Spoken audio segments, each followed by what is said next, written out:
دوستو، شیعہ کی تاریخ کیا ہے؟ شیعہ عقیدہ کب وجود میں آیا اور اثنا عشری یعنی 12 امام کون ہے؟ انشاءاللہ اللہ کی مدد اور نصرت سے راہ ہدایت کی اس سیریز لاسٹ اسلامک ہسٹری کی 21ویں ایپیسوڈ میں انہی چیزوں کے بارے میں بات کریں گے۔ تو دوستو آئیے دیکھتے ہیں ویڈیو۔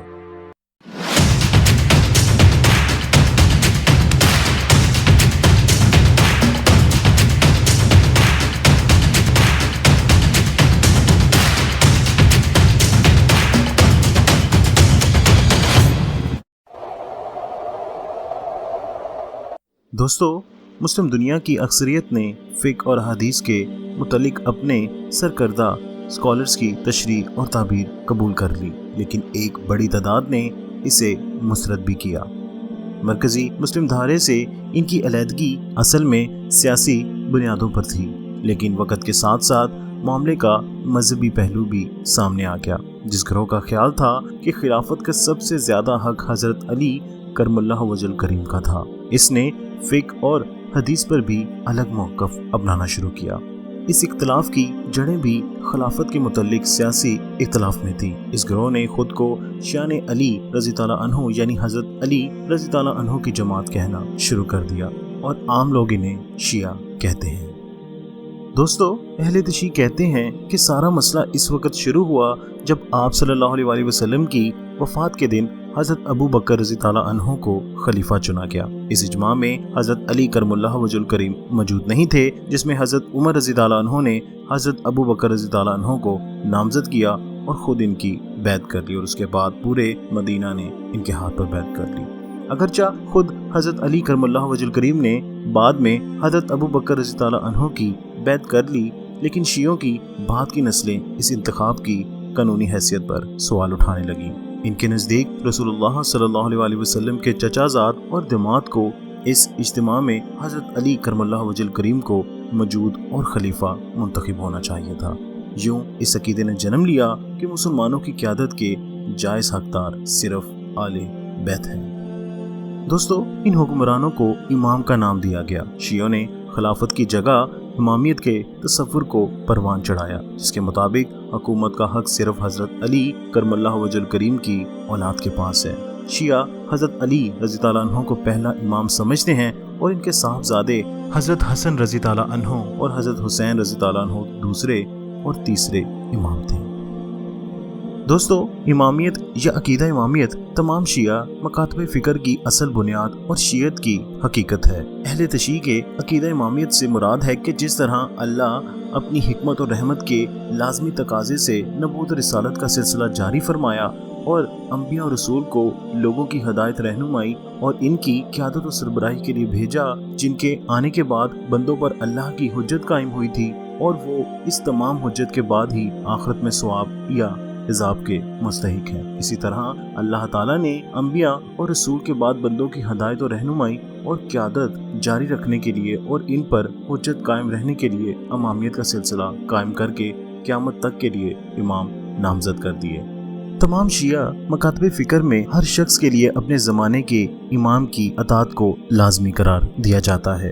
دوستو، 12 امامی شیعوں کے نزدیک 12 امام انبیاء اکرام کے روحانی اور سیاسی وارث ہیں، جنہوں نے انہیں عقل، علم و حکمت سکھائی ہے، اور ان کی پیروی میں مشکلات برداشت کرنا ان کے ماننے والوں کے نزدیک ایک اہم خوش نصیبی ہے جو خدا کی جانب سے بخشی جاتی ہے۔ اگرچہ اماموں پر خدائی وحی نازل نہیں ہوتی، لیکن ان کا خدا سے ایک خاص رشتہ ہوتا ہے، جس کے ذریعے خدا امام کی اور امام لوگوں کی ہدایت کرتا ہے، اور اماموں کی ہدایت ایک خاص کتاب الجعفر اور الجامعہ کے ذریعے سے ہوتی ہے۔ امامیت پر یقین رکھنا شیعوں کا ایک اہم جز ہے، جس کی بنیاد اس نظریے پر ہے کہ خدا ہمیشہ اپنے بندوں کی مسلسل رہنمائی کے لیے کوئی نہ کوئی رہنما ضرور رکھتا ہے۔ دوستو، شیعوں کے نزدیک ہر وقت مسلمانوں میں ایک امام زمانہ موجود ہوتا ہے، جسے تمام عقائد اور قوانین پر اختیار حاصل ہوتا ہے۔ جیسا کہ میں نے آپ کو بتایا کہ ان کے سب سے پہلے امام حضرت علی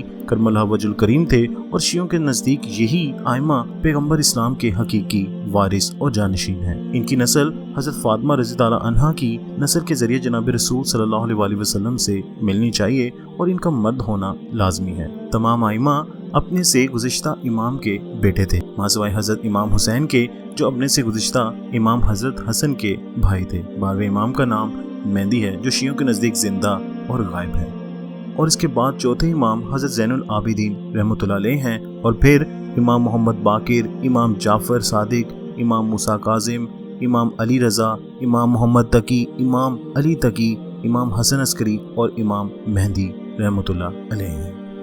خیر دوستو، خلافت کی بجائے امامیت کو ماننے کے باوجود شیعہ اسلام میں کوئی الگ فرقہ نہیں تھے۔ امامیت مخصوص ایک سیاسی تصور تھا، اور امیہ اور عباسی خلفاء کو بھی تو بالعموم امام کہہ دیا جاتا تھا۔ پہلے خلیفہ کے متعلق اہل تشیع کے دلائل انہیں ایک سیاسی گروہ تو بناتے تھے، لیکن الگ مذہبی فرقے کے طور پر شکل میں نہیں ڈالتے تھے۔ اسی سوال کا جواب پہلے خلیفہ کے بارے میں ان کے دلائل کے امپلیکیشنز تھے۔ انہوں نے ذکر کیے ہوئے خلفاء کے متعلق قرار دیا کہ چونکہ انہوں نے قبضہ کیا ہوا تھا، چنانچہ ان کی روایت کردہ کوئی حدیث معتبر یعنی مانی نہیں جائے گی۔ اس دلیل کے مذہبی امپلیکیشنز بہت گہرے تھے۔ حضرت ابو بکر رضی تعالیٰ عنہ کی خلافت کے حامیوں نے حدیثوں کا ایک بہت بڑا حصہ روایت کیا تھا، اور مسلم علماء انہیں مانتے تھے۔ صحیح بخاری میں موجود سینکڑوں حدیث آپ صلی اللہ علیہ وآلہ وسلم کی زوجہ حضرت اماں عائشہ رضی تعالیٰ عنہا اور حضرت ابو ہریرہ رضی تعالیٰ عنہ سے روایت ہے۔ چونکہ ان دونوں نے حضرت ابو بکر رضی تعالیٰ عنہ، حضرت عمر رضی تعالیٰ عنہ اور حضرت عثمان رضی تعالیٰ عنہ کی حمایت کی تھی، چنانچہ یہ حدیث معتبر یعنی مانی نہیں گئی۔ دوستو، ہزاروں حدیثوں کے انکار سے پیدا ہونے والے خلا کو بھرنے کے لیے انہوں نے ائمہ کے اقوال کو وہ درجہ دیا جو حدیث سے ذرا سا ہی کم ہے اور بعض صورتوں میں ان کے برابر ہے۔ باقی مسلم دنیا کے نزدیک یہ طرز فکر مذہبی توہین کے برابر ہے۔ اہل تشیعوں کے نزدیک اپنی خاص نسبت کے باعث امام مذہب کی تعمیر میں معصوم ہے، یعنی ان سے کوئی خطا نہیں ہو سکتی، اس لیے کہ انہیں خدا کی طرف سے براہ راست خالص علم ملتا ہے، جیسا کہ میں نے آپ کو پہلے بھی بتایا۔ جبکہ ان کے مخالفین میں سے بہت سے لوگوں کا ماننا ہے کہ اس نظریے کا زیادہ تر حصہ مغربی فلسفے کے زیر اثر وجود میں آیا، جیسا کہ میں نے آپ کو لاسٹ اسلامک ہسٹری کی 16 ایپیسوڈ میں بتایا تھا کہ گولڈن ایجز میں مسلمانوں نے بہت سی چیزیں گریک سے اٹھائی تھی۔ خیر دوستو، شیعت کا مرکزی دھارا حضرت محمد صلی اللہ علیہ وآلہ وسلم کے بعد 12 اماموں کو ماننے والوں کا ہے، جیسا کہ میں نے آپ کو پہلے بھی بتایا، اس لیے انہیں اثنا عشری کہا جاتا ہے۔ ان کے مطابق امامیت کا سلسلہ امام محمد المہدی پر ختم ہو گیا 874 میں، جب وہ 5 برس کے تھے تو وہ غائب ہو گئے۔ اس طرح وہ زمانہ شروع ہوا جسے غیبیت اصغر کا نام دیا جاتا ہے۔ اس زمانے میں امام کے نمائندے ان سے شیعان کے لیے ہدایت حاصل کرتے رہے۔ دوستو، 941 میں اعلان کیا گیا کہ امام حجاب میں یعنی پردے میں چلے گئے ہیں، اور اب ان سے ملاقات اور علم حاصل کرنا ممکن نہیں رہا۔ شیعوں کا عقیدہ ہے کہ اب امام آخری زمانے میں ظاہر ہو کر اپنی رہنمائی میں ایک مثالی دور کا آغاز کریں گے۔ دوستو، اثنا عشاریوں کا عقیدہ ہے کہ ان کے ظہور تک قرآن ان کے نزدیک مصدقہ احادیث اور ائمہ کے فرامین سے رہنمائی حاصل کرنا ہوگی۔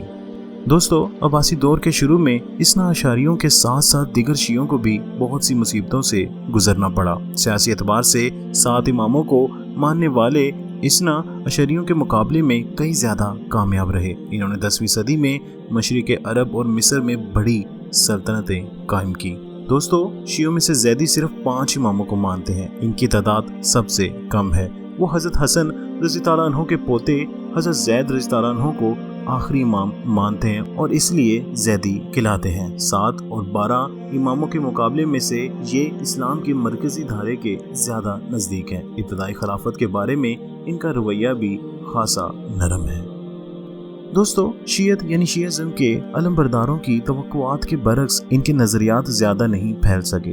تبلیغ میں شدید کاوش اور حضرت علی کرم اللہ وجہ الکریم اور حضرت حسین رضی اللہ عنہ کے نام پر جذباتی پکار کے باوجود مسلم دنیا کی اکثریت نے الہیاتی اور فقہی معاملات میں مرکزی دائرے سے شیعوں کے انحراف پر زیادہ توجہ نہیں دی۔ دراصل اسلام کے مرکزی دھارے میں شامل اکثریت انہیں اسلام کے لیے خطرہ خیال کرتی رہی۔ اپنے آغاز سے ہی اسلام کی تحریک خود کو منفرد قرار دیتی آئی۔ قرآن میں یہودیوں